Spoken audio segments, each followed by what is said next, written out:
മലയാളികൾക്ക് ഏറെ പരിചിതനായ നടനാണ് ടിനി ടോം. മിമിക്രിയിൽ നിന്നാണ് അദ്ദേഹം സിനിമയിലേക്ക് വരുന്നത്. 1998 പുറത്തിറങ്ങിയ പഞ്ചപാണ്ഡവർ ആയിരുന്നു ടിനി ടോമിന്റെ ആദ്യ സിനിമ.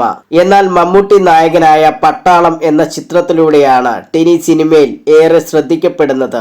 മമ്മൂട്ടി നായകനായ രഞ്ജിത്തിന്റെ പ്രാഞ്ചേട്ടൻ ആൻഡ് സെന്റ് എന്ന ചിത്രത്തിലൂടെയാണ് അദ്ദേഹത്തിന് കരിയറിൽ ബ്രേക്ക് ലഭിക്കുന്നത്. ടിനി ടോമിന്റെ കരിയറിലെ മികച്ച സിനിമകളിൽ ഇന്നും ആളുകൾ ഓർക്കുന്ന സിനിമയാണ് ഇന്ത്യൻ റുപ്പി. 2011 പൃഥ്വിരാജ് സുകുമാരനെ നായകനാക്കി രഞ്ജിത്ത് ആയിരുന്നു ഈ സിനിമ സംവിധാനം ചെയ്തത്. ചിത്രത്തിൽ നടൻ തിലകനും ഒരു പ്രധാന വേഷത്തിൽ അഭിനയിച്ചിരുന്നു.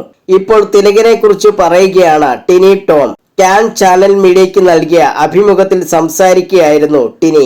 എന്റെ അപ്പന് ഏറ്റവും ഇഷ്ടമുള്ള സിനിമാ നടൻ ആയിരുന്നു തിലകൻ ചേട്ടൻ. അദ്ദേഹത്തിന്റെ കൂടെ അഭിനയിച്ചപ്പോഴാണ് അപ്പന് എന്നോട് താല്പര്യമൊക്കെ തോന്നിയത്. ഇവൻ അവിടം വരെയൊക്കെ എത്തിയോ എന്നൊക്കെ അദ്ദേഹം ചിന്തിച്ചത്. അപ്പന് തിലകൻ ചേട്ടന് അത്രയേറെ ഇഷ്ടമാണ്.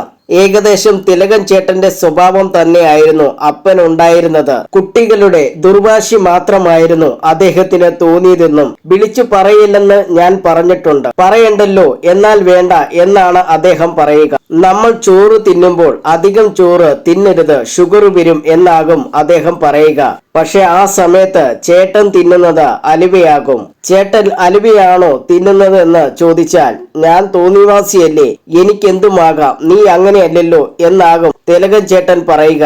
ചിരിച്ചുകൊണ്ട് ടിനി ടോം പറഞ്ഞു.